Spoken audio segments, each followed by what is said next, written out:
Arvind's village was located in a remote district of Adlabad. It took him an hour's time to commute from his home to school. An intelligent student belonging to a tribal family, he was given a scholarship to study in a prestigious public school in the city of Adlabad. His father was a small-time farmer and made a living by selling the vegetables he grew on his small farm. It became all the more important for Arvind to do well in his studies and earn to support his family. Arvind, only 14 and studying in class 10, was very matured and focused for his age. The journey from his humble home in a village to a residential school in a buzzing city was difficult for him to cope with. The school hostel was very good, and this would be his new home for the next year till he completed his board exams. The school also had day scholars, and he noticed that they came from rich families. These children were dropped to school in expensive cars and had drivers who carried their bags. Arvind would stand at the school gate every morning and watch these children get out of their luxury cars. Since Arvind was shy, he didn't make friends easily.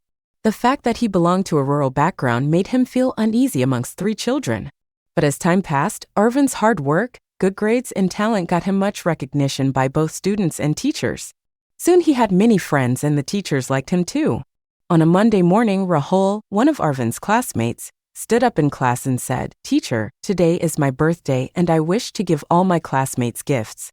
The teacher gave permission but was taken back when she saw what Rahul had brought. "What is this, Rahul?" the teacher asked.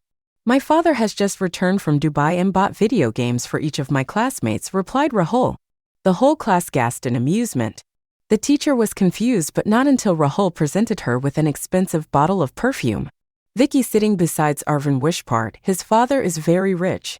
But I will ask my father to get something better and more expensive on my birthday next month for each of my classmates." Arvind felt very inferior to the others in his class. His father could never afford to even buy him a single video game. Rahul also invited all his classmates for a party in his lavish bangla. Arvind, for obvious reasons, didn't attend the party but felt left out and unhappy. He had come from a village. His previous school was a small one-story building where there were no benches, only jute mats on which the students sat. Birthday gifts and parties were never heard of and a luxury that none could afford. A week later was Arvind's birthday. He had no money to buy these classmates anything. The thought of going to class frightened him. "How can I face my friends empty-handed?" thought Arvind. Back home, his mother made sweets for him and his father gave him blessings on his birthday. He never asked them for anything on his birthday. The thought of home and his parents brought a smile on his face. Arvind began to think, and soon he had a brilliant idea. He went to the stationery store located inside the school and asked for 4 sheets of chart paper, some paints, and glitter. The stationery shop provided these for free to school students. Arvind sat up the whole night and made 30 beautiful cards that depicted his village and the beauty of it. The next day, Arvind went to school confidently. "Today is your birthday, Arvind, isn't it?" the teacher asked. "Yes," said Arvind, and asked the teacher for her blessings. The teacher was pleased with Arvind's regards for her. He then took out the written gifts he had got along and gave a special one to the teacher. He then distributed them to his classmates. Arvind's teacher was awestruck at the card he presented her. It was beautiful, very professional, and exceptional. Arvind's true friends accepted the card, praised, and thanked him. But many made fun of him too. Later on in the day, the principal called for Arvind. Arvind felt very nervous. He entered the principal's office scared to death. "Did you make this?"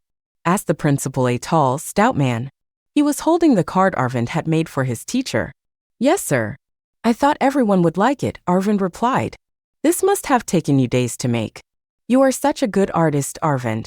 The twinkle in the principal's eyes eased Arvind's nervousness. He returned to Arvind's class teacher and said, "From now on, no one in this school will give expensive return gifts." The next day at the assembly, the principal called Arvind on the stage and said, "Today we have a very special and talented student among us. He comes from a remote village and does very well in his studies. For his birthday, he made cards himself for each one of his classmates. But few arrogant students made fun of it and teased him. Giving written gifts should not be measured by its cost but by its sentiments."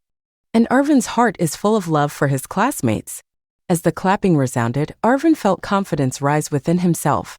He felt he was not inferior to anyone.